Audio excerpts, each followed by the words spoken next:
सत्ता का दूसरा कार्यकाल। और सवाल अब भी विपक्ष से। सवाल तो उससे होगा जिसके हाथ में ताकत हो, जिसके हाथ में पुलिस हो, संस्थाएं हो और मीडिया जिसके सामने नतमस्तक हो। सवाल तो उससे होगा ना। हम लेकर आए खबरों का एक ऐसा शो जिसमें सवाल होंगे सीधे, बेलाग और बेबाक उनसे जो सवालों से बचते हैं, जिनके हाथ में ताकत है। बेबाक।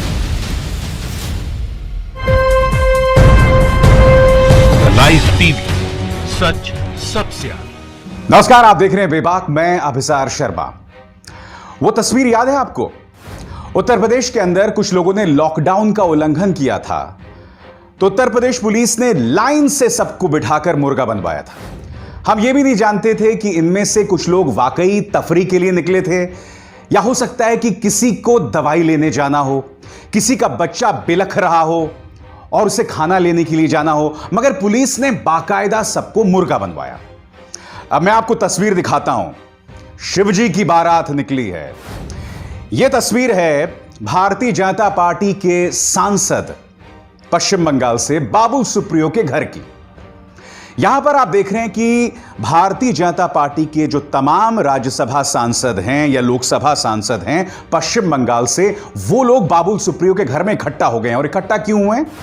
क्योंकि पश्चिम बंगाल में कथित तौर पर कोरोना संकट को लेकर ममता बनर्जी सही तरीके से काम नहीं कर रहे हैं और ये लोग अपना विरोध जतलाने के लिए वहां इकट्ठा हो गए हैं।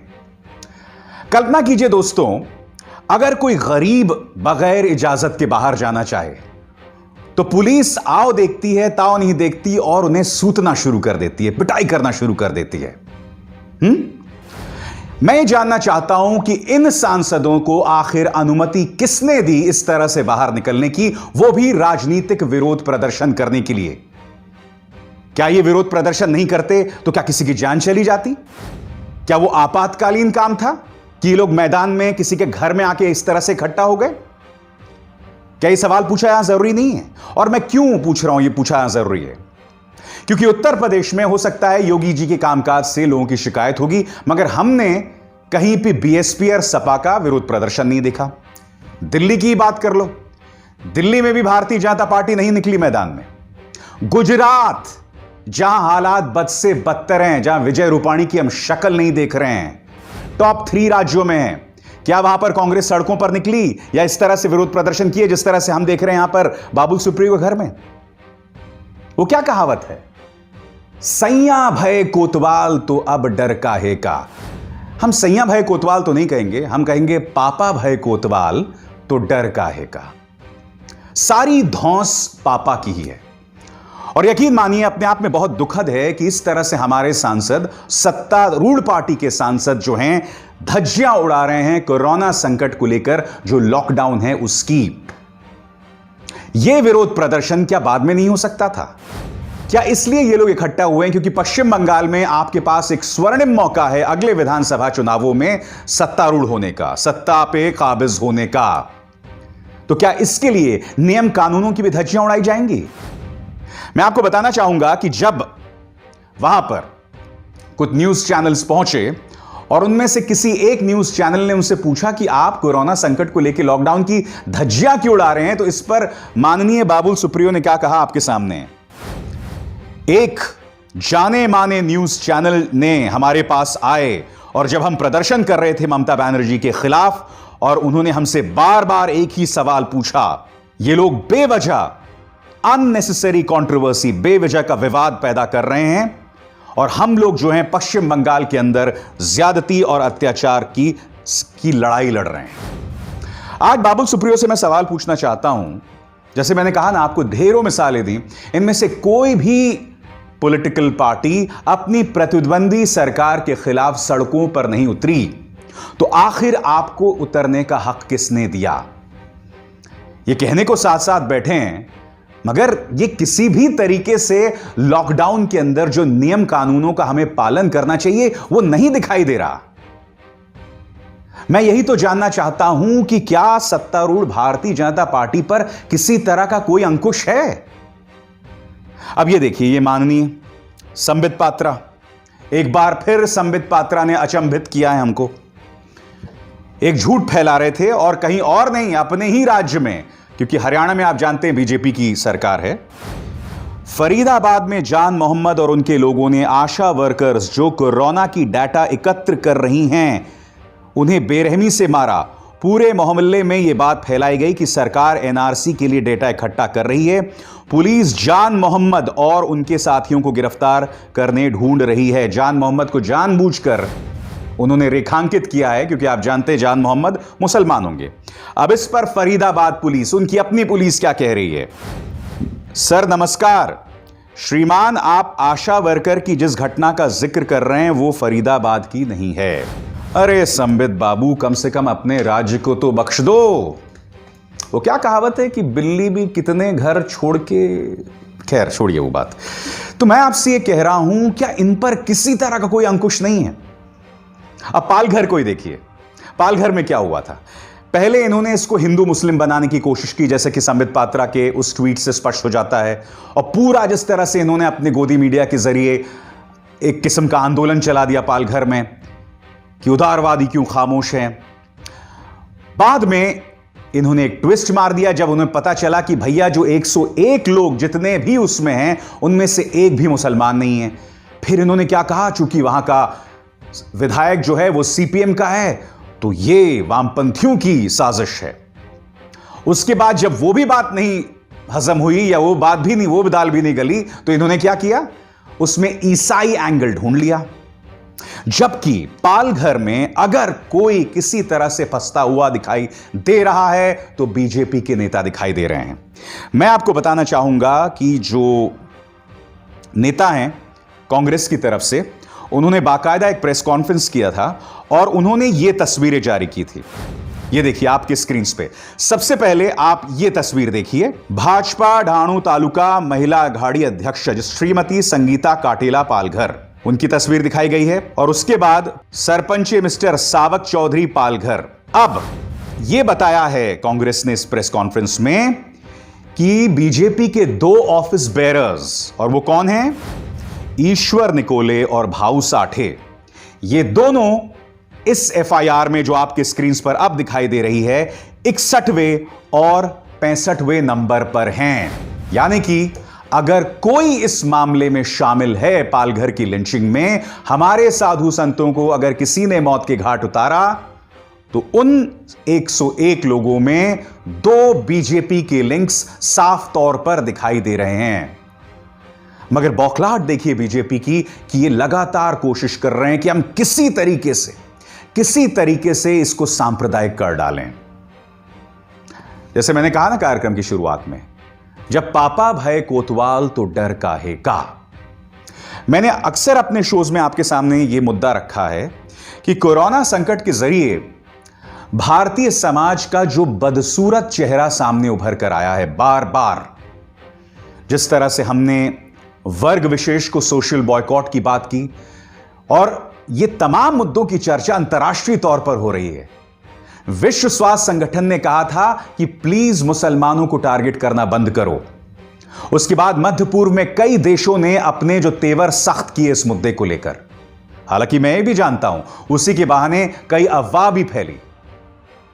मगर जो मैं बात आपको बताने की कोशिश कर रहा हूं वो ये बताने की कोशिश कर रहा हूं कि हमारे तेवरों के चलते हमारी बदनामी अंतर्राष्ट्रीय तौर पर हुई, और इसकी नुमाइंदगी कोई और नहीं भारतीय जनता पार्टी के नेता कर रहे थे, जैसे कि मैंने आपको अभी अभी प्रमाणित किया।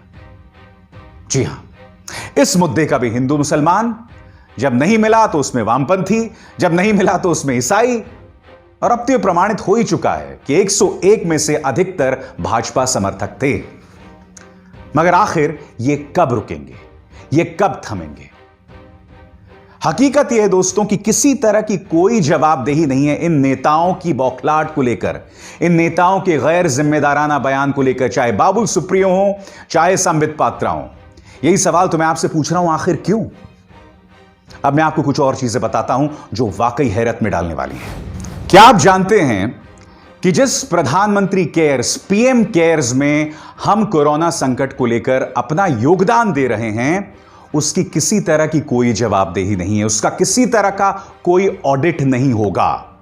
मैं आपको एनडीटीवी की खबर पढ़ के सुनाना चाहता हूं। कोरोना वायरस संकट जैसी राष्ट्रीय आपदा की स्थिति का सामना करने के लिए गठित prime ministers citizens assistance and relief in emergency situation या पीएम केयर्स फंड का नियंत्रक एवं महालेखा परीक्षक यानी CAG ऑडिट नहीं करवाया जाएगा। सूत्रों ने शुक्रवार को एनडीटीवी को यह जानकारी दी। सीबीआई कार्यालय के सूत्रों ने कहा, चूंकि यह फंड व्यक्तियों और संगठनों के दान पर आधारित है, इसीलिए हम इसकी जांच नहीं कर सकते। आगे क्या है इस पर गौर कीजिएगा। 28 मार्च को कैबिनेट द्वारा गठित पीएम केयर्स ट्रस्ट के प्रधानमंत्री नरेंद्र मोदी चेयरपर्सन और वरिष्ठ कैबिनेट सदस्य ट्रस्टी हैं। CAG के एक वरिष्ठ अधिकारी ने कहा कि जब तक ट्रस्टी हमसे ऑडिट करने के लिए नहीं कहेंगे, हम खातों का ऑडिट नहीं करेंगे। रिपोर्टों के मुताबिक सरकारी सूत्रों ने कथित तौर पर कहा है कि ट्रस्टियों द्वारा नियुक्त पीएम केयर्स फंड का स्वतंत्र लेखा परीक्षकों द्वारा ऑडिट किया जाएगा। दो मुद्दे, इंडिपेंडेंट लोग, स्वतंत्र लोग इसका ऑडिट करेंगे। अब ये कौन है अभी तक स्पष्ट नहीं है। यही नहीं, क्या कहा कि जब तक ट्रस्टी हमसे नहीं करेंगे, और ट्रस्टी कौन है? प्रधानमंत्री नरेंद्र मोदी चेयरपर्सन और वरिष्ठ कैबिनेट सदस्य ट्रस्टी हैं। मैं आपसे क्या कह रहा हूं दोस्तों, इतने बड़े संकट में जवाबदेही तय होनी चाहिए।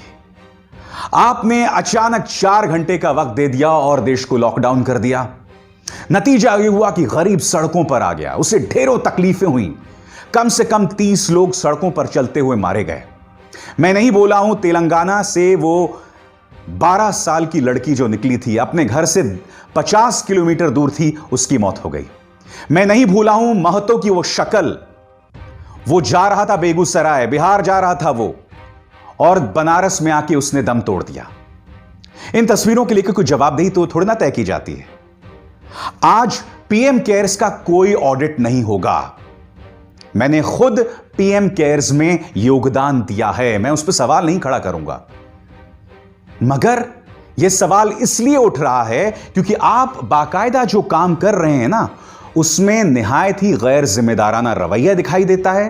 किसी तरह की कोई जवाबदेही नहीं, पारदर्शिता नहीं, और यह अपने आप में एक बहुत बड़ी त्रासदी है। अब जवाबदेही की बात मैं आपको एक और चीज बताना चाहता हूं। क्या आप जानते हैं कि गृह मंत्रालय ने अभी कुछ ही दिनों पहले एक फरमान जारी किया था, और वो फरमान क्या था मैं आपको बताता हूं। 24 अप्रैल का।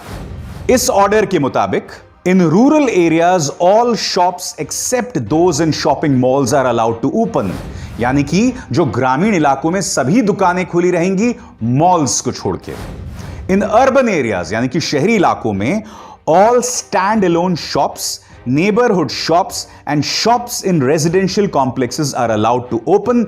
Shops in markets, market complexes and shopping malls are not allowed to open. इसका अर्थ क्या हुआ कि जितने भी इकलौती दुकानें हैं उन्हें खुलने की इजाजत होगी, मगर मॉल्स के अंदर जो दुकानें हैं वो नहीं खुलेगी। क्यों? क्योंकि मॉल्स में भीड़ इकट्ठा होती है। यह आदेश किसी और का नहीं, गृह मंत्रालय का था। इसमें कहीं यह स्पष्ट नहीं किया गया था कि भाई नाई की दुकानें नहीं खुलेंगी। आपके इस आदेश के मुताबिक कोई रेस्टोरेंट जो कि मॉल का हिस्सा नहीं है वो भी खुल सकता था, आपके इस आदेश के मुताबिक। फिर 2 दिन बाद आपको होश आता है तो आप नए सिरे से एक आदेश जारी करते हैं, नहीं नहीं नहीं नहीं साहब, हम रेस्टोरेंट नहीं खोलेंगे, नाई की दुकान नहीं खोलेंगे। तो मैं आपको ये क्यों बता रहा हूं? मैं आपको फिर इसलिए बता रहा हूं कि इस सरकार के रवैये में बहुत असमंजस है, बहुत जबरदस्त कंफ्यूजन है, और इसका खमियाजा कोई और नहीं, देश की जनता भुगत रही है। अब आपने क्या किया? जो मध्यम वर्गीय सरकारी अफसर है उसका डीए खत्म हो गया। मैं आपको बताना चाहता हूं पूर्व प्रधानमंत्री मनमोहन सिंह क्या कह रहे हैं आपकी स्क्रीन पर। उन्होंने कहा कि देखिए, ऐसा काम तो बुरे से बुरे वक्त में नहीं करना चाहिए। जिस तरह का डीए हमारे सरकारी मुलाजिमों को मिलता है या सैनिकों को मिलता है, ऐसे खत्म नहीं करना चाहिए। अगर आपको खत्म करना है तो बुलेट ट्रेन परियोजना को खत्म करो। इसके अलावा आप जो पूरा सौंदर्यीकरण कर रहे हैं ना राजपथ का, उसे खत्म करो। इन्होंने क्या किया था? अब तक बुलेट ट्रेन परियोजना को बंद नहीं किया।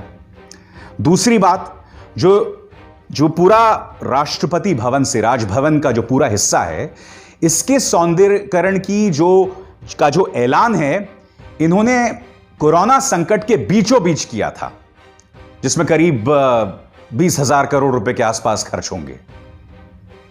इसका ऐलान उन्हें उस दौरान किया था। इसे खत्म नहीं करेंगे। आप क्या करेंगे? सरकारी मुलाजिमों का डीए खत्म करेंगे। क्या है आपकी प्राथमिकताएं, बताइए ना मुझे। मैं आपसे यही तो जानना चाहता हूं कि क्या कोई जवाबदेही है यह सरकार जो करती है उसके कदमों को लेकर, उसके एक्शंस को लेकर किसी तरह की कोई जवाबदेही है? और क्या यह सवाल बतौर जनता आपको नहीं उठाना चाहिए? या आप इस बात को लेकर खुश हैं कि प्राइम टाइम आपका जो मनोरंजन है वो कोरोना संकट में भी हिंदू मुसलमान करके कर रहा है, तबलीग के जमात को लेकर देकर कर रहा है? वाकई अपने आप में बहुत दुखद बात है दोस्तों। जवाबदेही न के बराबर है और सत्तारूढ़ भारतीय जनता पार्टी के नेता इस तरह से गैर जिम्मेदाराना रवैये का परिचय दे रहे हैं। आपको शर्म आनी चाहिए। बेबाक में बस इतना ही। मेरी आप सबसे अपील कि ज्यादा से ज्यादा इस कार्यक्रम को शेयर करें और द लाइव टीवी को सब्सक्राइब करने के साथ साथ वो बेल आइकन जरूर दबाएं, ताकि जैसे ही मैं कोई शो करूं सीधे आपके मोबाइल फोन्स तक पहुंच जाए। नमस्कार। लाइव टीवी, सच सबसे आगे।